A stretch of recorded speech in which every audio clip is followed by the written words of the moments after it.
Hello and welcome back to our YouTube channel Trains and Travel Free.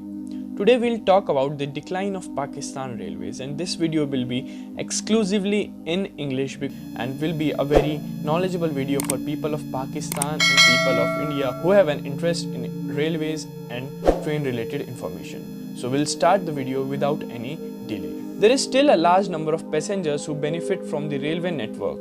People often find it difficult to find reservations near holidays. One can always rely on the train as being the cheapest means of travel. An economy ticket to Lahore cost about rupees 190, while the buses charge a lot more. Pakistan Railways is still not only the cheapest yet safest mode of the travel, but the public state enterprise is also the largest civil employer in the country.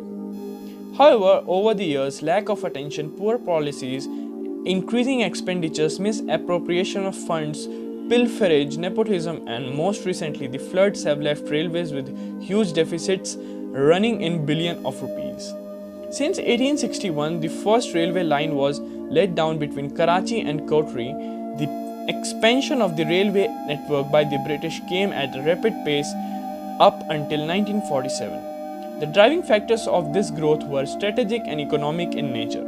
For instance, they thwarted the Russians from the west. The British built the Khojak Tunnel, the fourth largest at that time, in seemingly inaccessible areas of Balochistan to reach Chaman railway station. But after 1947, little has been done to expand and maintain this network. Visiting the Golra railway station in Islamabad, one can still see the remnants of the glory of the institution under the English in its heydays.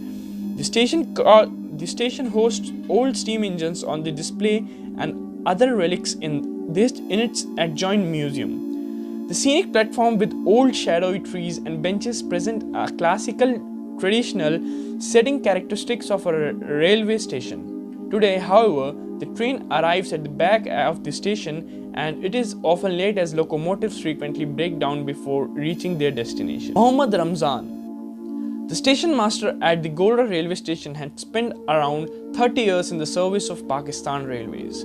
He, along with the other employees, recently got late salaries on Eid amidst rumors that Pakistan Railways does not have enough money in its coffers to pay monthly salaries.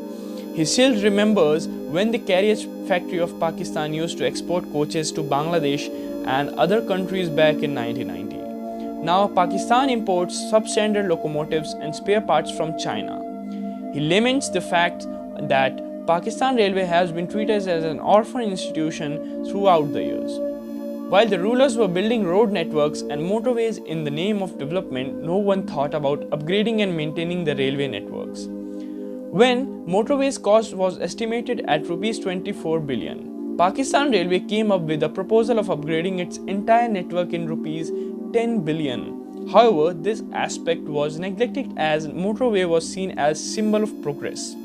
The major losses faced by Pakistan Railways today are direct result of decreasing revenues with increased expenditures. The expenditure recently crossed rupees 51 billion in 1 year, out of which 20 billion were allocated for the salaries and pensions. The revenue are dwindling to about rupees 23 billion per year. Revenue shares for freight trains has declined from 40% to 25% as a direct result of neglecting this cheap mode of transportation. While on the other side of border, our Indian railways expanded due to transportation of goods across the country.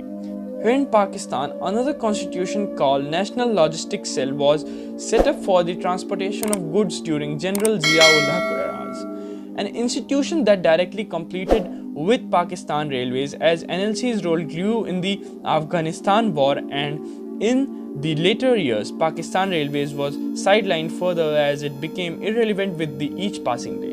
The rising oil prices and scarcity of locomotives forced the railways to focus on passengers traffic more than the transportation of goods.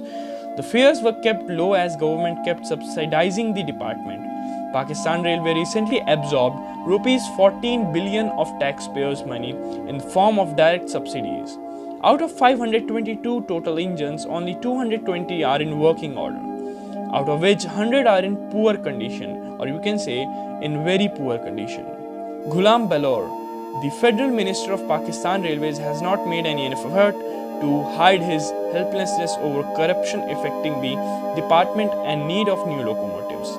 Nature has not been too kind to Pakistan Railways either. According to the National Disaster Management Authority, the recent flood have caused a loss of rupees 6.7 billion to the railway networks as several hundred kilometers of line were washed away. The railway coaches were also the targets of angry mobs and arson attacks after the Benazir Bhutto's assassination, resulting in huge losses. A recent report of Auditor General Pakistan revealed that Pakistan Railways has also been maltreated by the institution as it has often failed to recover its outstanding dues. Overall, receivables of Pakistan Railways shot up to 1.438 billion until June 30, 2009. While one of the major receivables amounting to rupees 254 million is related to the Defense Department, which is yet to be recovered from the certain department, claimed AGP. Similarly, the recent scandal of Royal Palm Golf and Country Club only highlighted a wider practice of illegal encroachment of land of the railways over the years. Railway Minister of State Muhammad Afzal Sindhu disclosed in National Assembly in September 2010 that 4,231 acres of land of Pakistan Railways has been occupied by a private party. The AGP report also marked other irregularities in the railway operations. The vast swaths of the land owned by PR inherited from the colonial masters have failed the general much revenue from the department. In the past, even former chief of ISI had been appointed as the Minister of Pakistan Railways. The culture of nepotism in appointments in Pakistan Railways at different levels meant that the departmental posts were only distributed as gifts in politics and bureaucracy. With the rapid increase in the losses incurred and suspension of the many trains over the last few years, the graph of Pakistan Railways is only going down and its future looks uncertain and very dark. However, Muhammad Ramzan remains optimistic. Where there is still large number of passengers who benefit from the railway network, people often find it difficult to find reservations near holidays. As long as the people continue to prefer the safe and cheap mode of travel, the train will continue running for them. It is only the policies of top management and leadership that will determine this public state enterprise can run into a profitable entity, says Ramzan with conviction. So I hope you will like the video and don't forget to comment below and don't forget to subscribe if you are here for the first time. Thanks for watching. Thank you.